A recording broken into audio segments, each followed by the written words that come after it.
En la definición de la ergonomía, nosotros tenemos que entender que siempre, o ya lo habían visto con muchos de los autores, nos están mencionando que es esa relación entre el hombre, la máquina y el entorno. Lo que estamos buscando es adaptar las condiciones de trabajo a las capacidades y limitaciones de las personas. Por supuesto, eso implica que tendremos que conocer esas limitaciones de las personas, o esas capacidades de las personas, o esos tamaños que tienen las personas. Uno de esos estudios iniciales que hacemos para el conocimiento del ítem persona son los estudios antropométricos. Esos estudios de antropometría nos permiten mirar esas diferencias cualitativas que tiene el cuerpo humano, y miramos como referencia las estructuras anatómicas. También podemos mirarlo desde la perspectiva estructural del cuerpo humano. Quiere decir que en muchos de los estudios antropométricos tendremos que identificar puntos fijos del cuerpo humano para poder tomar medidas o dimensiones y saber este hombre cuánto mide, a partir de dónde, cuáles son sus alcances. Y bien, el resultado de los estudios antropométricos me permitirán llevarme a una adaptación dimensional de los objetos con relación al tamaño de esas personas. Otro elemento que comenzamos a estudiar para conocer a esa persona o ese hombre está en los estudios biomecánicos. Esos estudios biomecánicos lo que me permiten es aplicar leyes de la mecánica a las estructuras del aparato locomotor, que está conformado por los huesos, los tendones, los músculos, las articulaciones, y me permiten ver elementos que en la física serían todo el problema mecánico, hacer los análisis de fuerza, en dónde se encuentran las palancas, qué músculo actúa sobre cuál es el movimiento de rotación de una articulación. En fin, los estudios biomecánicos me ayudan entonces a entender no solamente cuánto mide la persona, sino cómo se mueve esa persona.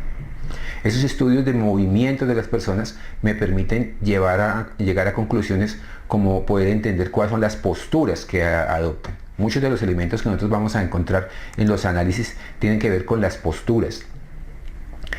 Esos estudios biomecánicos y antropométricos me permiten también encontrar cuáles son esas limitaciones en el manejo de cargas o de pesos. ¿Cuándo puedo aplicar un peso sobre el cuerpo humano? ¿Hasta dónde puede el cuerpo aguantarlo o no, dependiendo de su desarrollo muscular, de su desarrollo musculoesquelético? Y por supuesto, cuando tenemos repetición de movimientos, estos estudios biomecánicos me permiten mirar si las actividades van a una velocidad que supera las capacidades del cuerpo humano, y a partir de esa repetición se están generando problemas que tienen que ver con el desgaste muscular por repetición.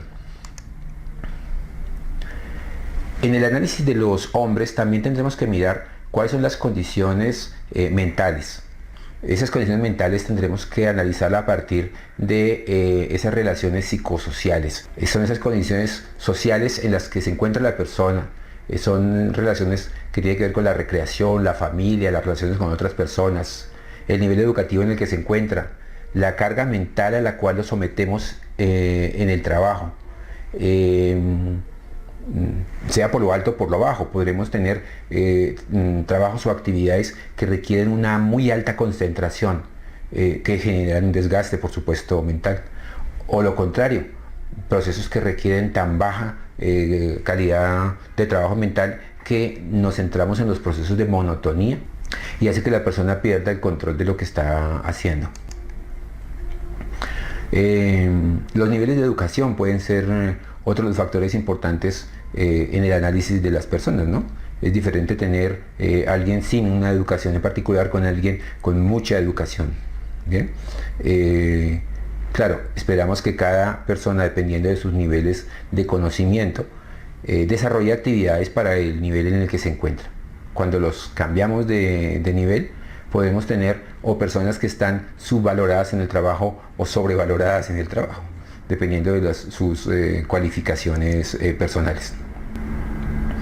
Ya vemos que cuando estamos desarrollando o mirando los equipos o las herramientas, tendremos que ver si esas máquinas o esos equipos son elementos que utilicen sistemas sencillos o sistemas complejos. Hoy podemos tener elementos muy sencillos. Bueno, estos sistemas han ido evolucionando en el tiempo, quiere decir que cosas que anteriormente podían ser complejas, hoy para nosotros son sencillas. Y esos cambios nos los da, por ejemplo, los cambios tecnológicos. Es así como, por ejemplo, los mandos y los controles que tiene un objeto han logrado tener evolución. Miremos algo tan simple como un teléfono. ¿Qué se requería en los inicios de la telefonía, por decirlo de alguna manera? Los primeros teléfonos solo tenían un auricular y un micrófono, y ya. Y tú tenías que pedir la llamada a alguien. Después ese sistema evoluciona y ya tenemos un dial con números. Y no todo nuestro sistema de control de ese tiene que ver solamente con un manejo de un número, no más, y un dial de números. Después pasamos a los botones. ¿Listo? Pero, ¿qué tenemos hoy? Que hoy pasamos de eso y no lo hemos abandonado desde hace muy poco tiempo. Aún tenemos teléfonos que utilizan botones. Pero hemos pasado a pantallas.